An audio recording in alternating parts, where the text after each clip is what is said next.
Bismillahirrahmanirrahim. Assalamualaikum warahmatullahi wabarakatuh.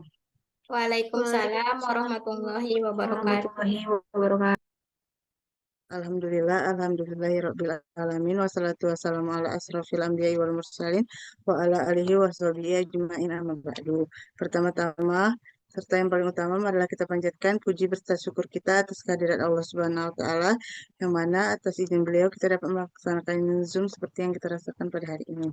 Selanjutnya, salawat beriringkan salam. Tak lupa pula kita sanjungkan kehadiran Nabi besar Muhammad SAW. Baik, kami dari kelompok 12 yang beranggotakan yaitu saya sendiri Amina Febriani dengan NIM 220030004 sebagai moderator. Selanjutnya, pemateri pertama yaitu Feni Adelia Kontesa dengan NIM 220030158. Selanjutnya, pemateri kedua yaitu Rika Amelia dengan NIM 220030051. Dan pemateri terakhir yaitu Jahara Divani Ariesta dengan NIM 22003-15162.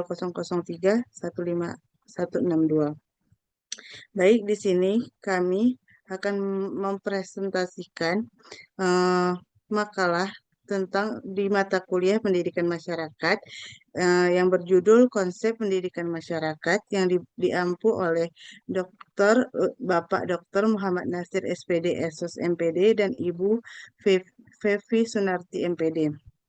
Baik, selanjutnya materi pertama yang akan dibacakan oleh Feni Adelia Kontesa. Kepada Feni dipersilakan. Baiklah, terima kasih kepada moderator. Di sini saya akan menjelaskan mengenai konsep dasar pendidikan masyarakat.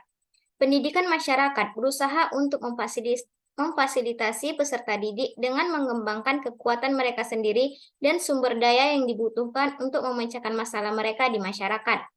Prinsip pengembangan dan pendidikan masyarakat adalah partisipasi dan keragaman. Prinsip tersebut mengarah pada pendidikan yang menghargai orang dan pengalaman mereka. Di seluruh dunia, berbagai label diidentifikasi dengan komponen yang terkait dengan pendidikan masyarakat, seperti informal education, popular education, community development, community learning, non-credit education, dan types of educational partners.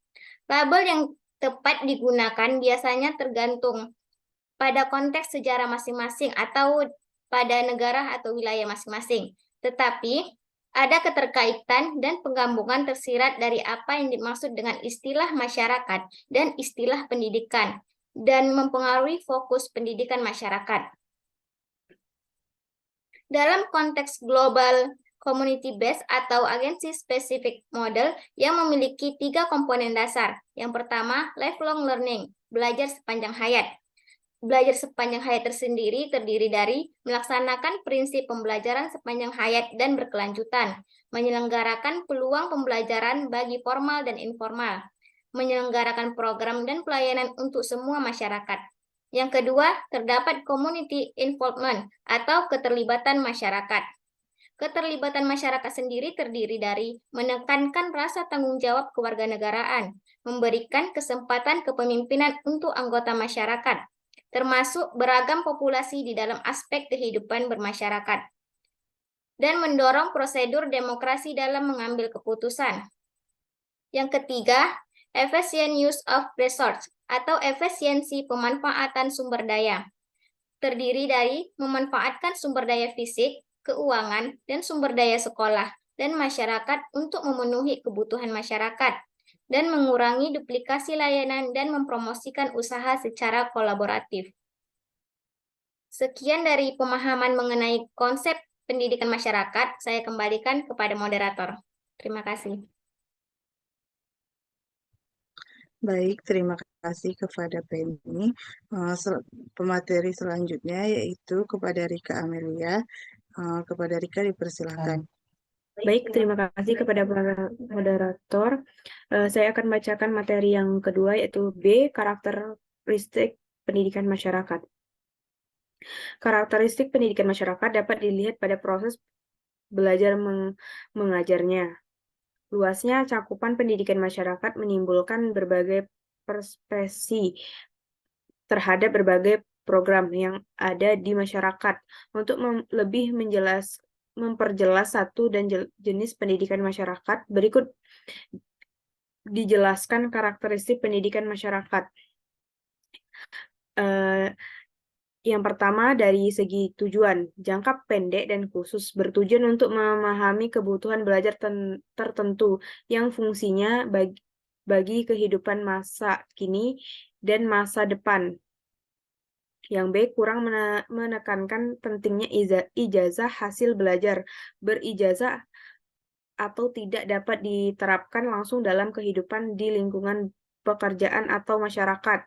Yang kedua dari segi waktu, ada 3, yaitu waktu relatif singkat, jarang lebih dari 1 tahun, jarak lebih dari 1 tahun. Yang B, menekankan masa sekarang dan masa depan. Yang C, menggunakan waktu yang tidak penuh dan tidak terus-menerus. Yang ketiga yaitu dari segi isi program.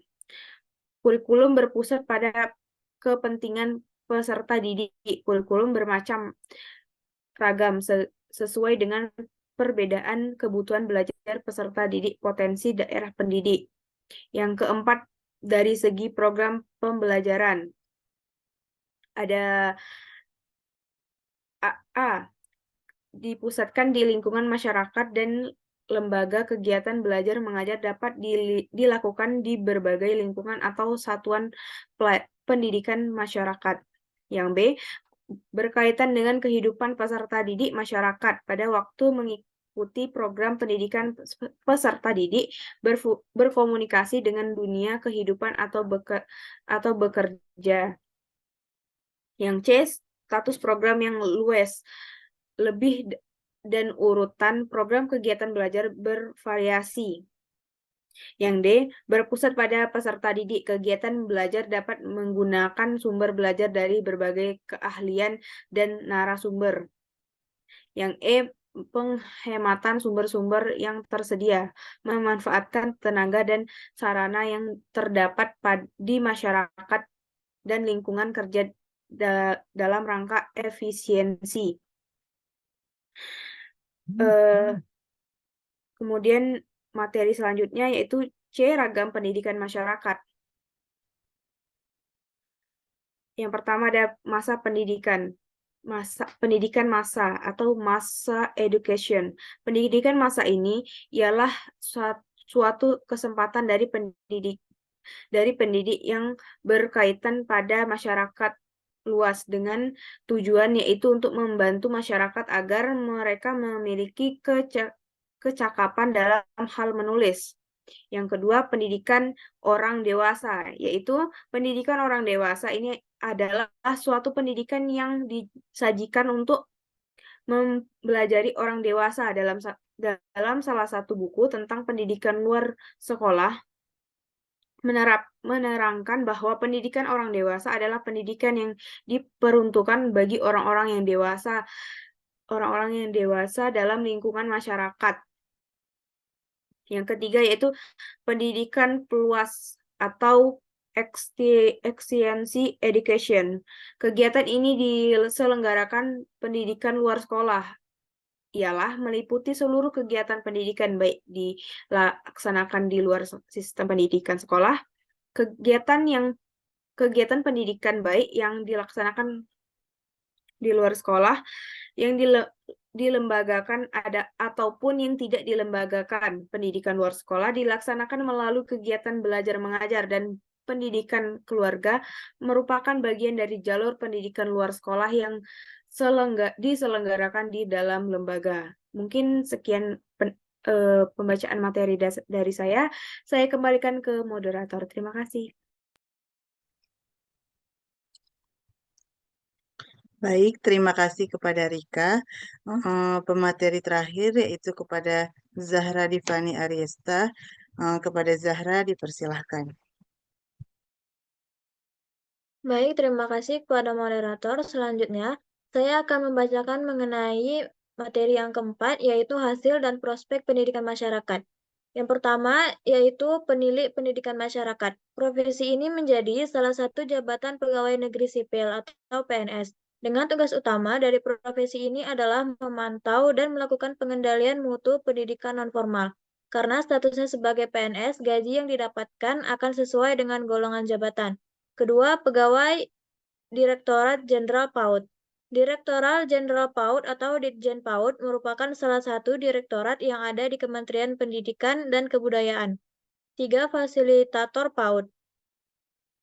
Kalau kita suka dengan anak kecil, suka dengan aktivitas anak-anak kecil yang aktif dan energik, bisa berkarir sebagai fasilitator PAUD. Kita akan mengajar anak-anak tersebut dan mengajak mereka bermain. 4. Tenaga lapangan pendidikan masyarakat. Tugasnya sebagai tenaga lapangan pendidikan masyarakat hampir sama seperti tugas penilik pendidikan masyarakat dan akan memantau lembaga pendidikan nonformal yang ada di masyarakat untuk menjamin kualitas mutunya. Kelima, Badan Pemberdayaan Masyarakat. Badan Pemberdayaan Masyarakat bertanggung jawab melakukan tugas memberdayakan masyarakat sekaligus memfasilitasi terlaksananya program-program yang berkaitan dengan pemberdayaan di masyarakat.